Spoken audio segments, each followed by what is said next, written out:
Alright, I'm gonna do a chapter review for Black Clover chapter 360 titled Unreadable World. So we start off with Noelle winding up her lance to do a Sea Dragon's Roar, and we see that it's way different from her original because of the Leviathan power with it, with the five eyes and whatnot. This is a pretty cool design for the Sea Dragon. It's kind of like a little mini Leviathan. And it's heading straight towards ACR, but it seemed like ACR, she just I wanna say she like went through it, but she like scraped the side of it by like I guess it's like spinning motion. So I guess she was like spinning what's it called, spinning beside the Sea Dragon's Roar, which is pretty impressive. Like she was able to she was just able to like protect herself from that high level spell, with just her attack. No spell involved or whatever. And then they're both getting whatchamacallit, getting more into the fight, with ACR saying, "Here I come, Noelle," and then Noelle saying that if I get there first, mother.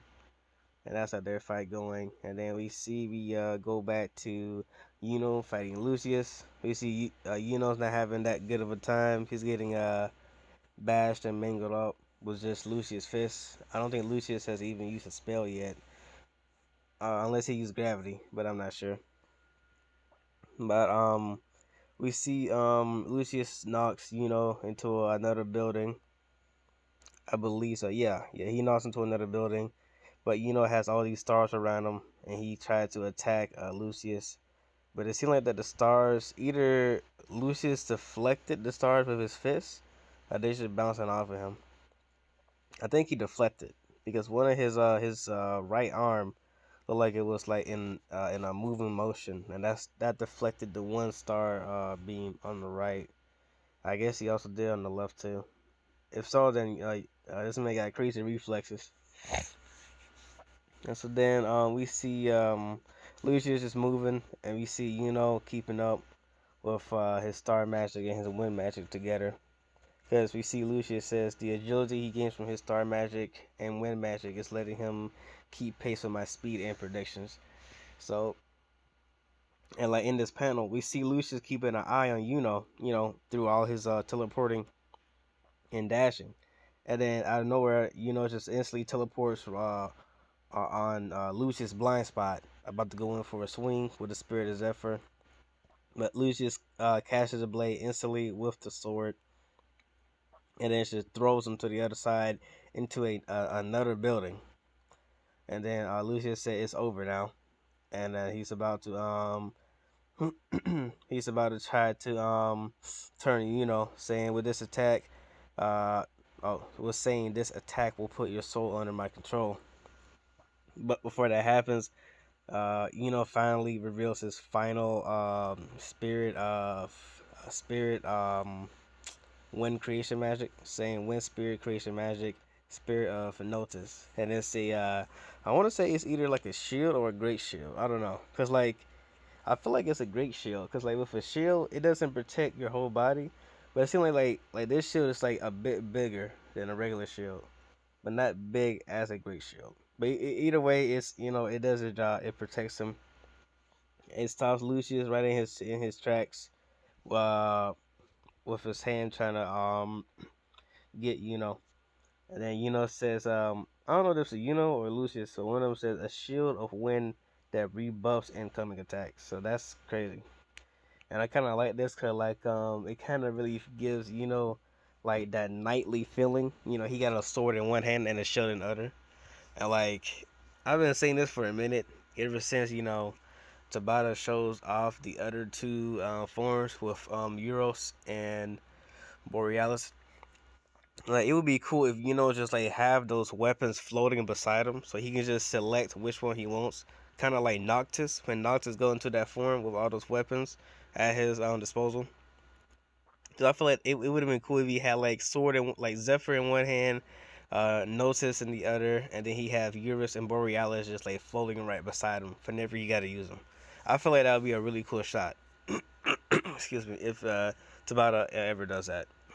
But yeah, either way, Notice is able to repel you Lucius soul touch. So Lucius had to step back, and then Lucius saying, "What is that spell?" And while he was thinking of that, he got cut off guard, and he got cut on the I want to say on the shoulder. I want to say a little more like it's on the what's it called, the trapezoid. But yeah, that's where he got cut at with the spirit of Zephyr. Just a little cut, not really deep. But Lucius didn't realize that has sped up. But at the same time, is also saying that he won't last long, because all the magic that he's dishing out, is kind of all at its limit. Because he got Neverland supporting everyone, and he has Spirit. He's in his spirit form, spirit die form, and he also got his star magic too. With all the lasers and the other combination magic. So it's really like using a lot of magic just to keep up with Lucius, and he also using Neverland to support his allies. So then said he gonna end this fast, and we see on his we see the arm that is holding the spirit of Zephyr, that his forearm seems to be cracking up a bit. I don't think it's like I don't know, like it's like I don't think it's nothing major. I think his arm cracking up just showing a sign that he's almost at his limit. Not like not like his arm is damaged, but like his form is at its limit. That's what I'm thinking. And so then Lucius starts starts monologuing to himself, trying to figure out, what's going on with this, why this, is getting stronger.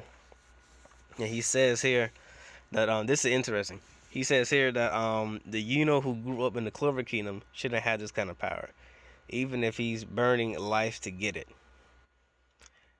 And then he says, in my predictions, the world in which was the strongest was the one where he steadily acquired power in the Spade Kingdom, which never had a rebellion.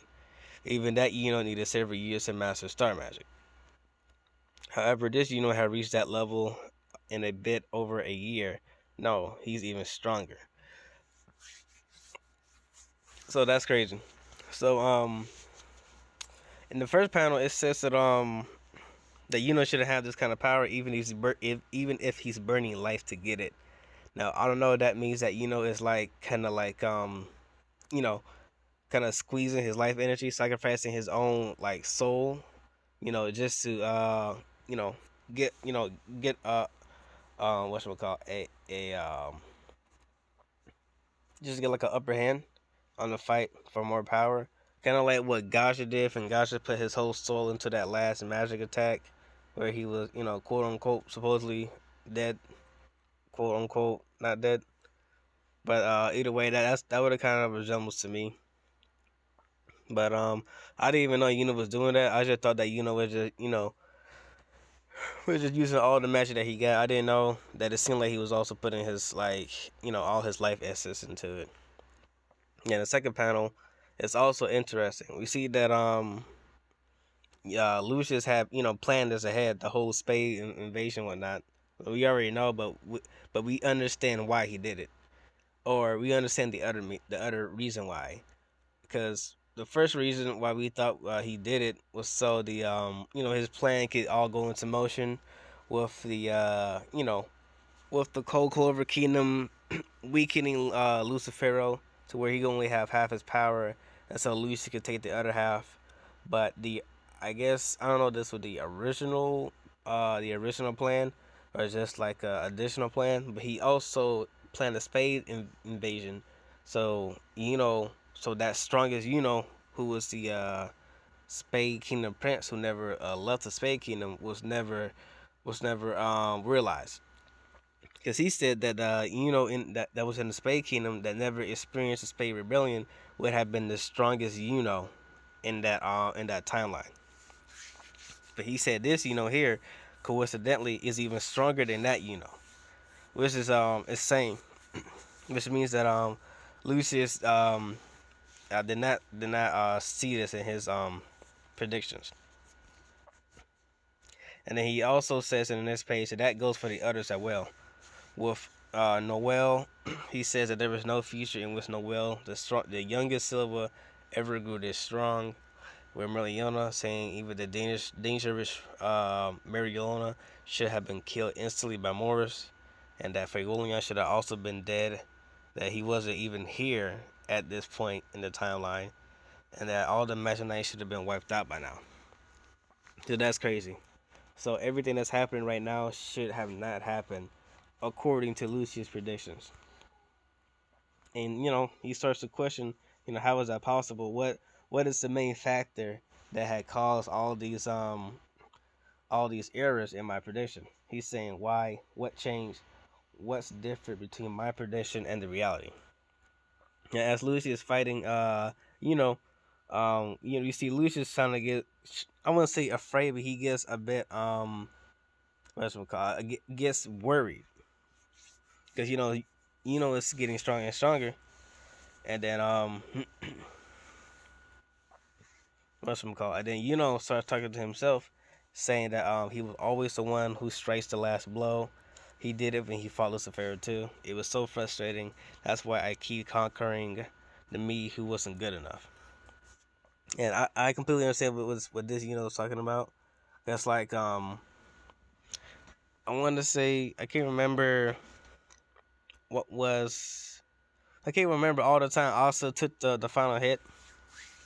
I know he took the last blow with Zagred and with Lucifero. But other than that, I think got everything else pretty covered. I mean, also with Mars, yeah, yeah. So like every time Asa gets the final hit, was annoyed at himself that he wasn't strong enough to do it himself. So he always tried to be better than the that was previous. I always try to be a better and that what keeps pushing And then Lucius starts to realize that not only this but this world can't be read because this future is influenced by Asta. And when I saw that, I think that got to be like the most craziest and coolest thing that was ever realized in this story. That this whole world was influenced by Asta. Like anyone that ever met Asta or anyone that ever heard of Asta, they was all influenced by him, which changed Lucy's predictions, which I think is pretty cool because it's like without Asta, none of this would ever none of this would have ever happened, and all of this would have went according to Lucy's prediction. But because of Asta, the anomaly, the error that was never supposed to be, he was able to change that future, and I think that's cool. So like I'll say it's the main factor of everything. Even though it like even though if Lucia thought he got rid of him, what Asa did to this world cannot be changed.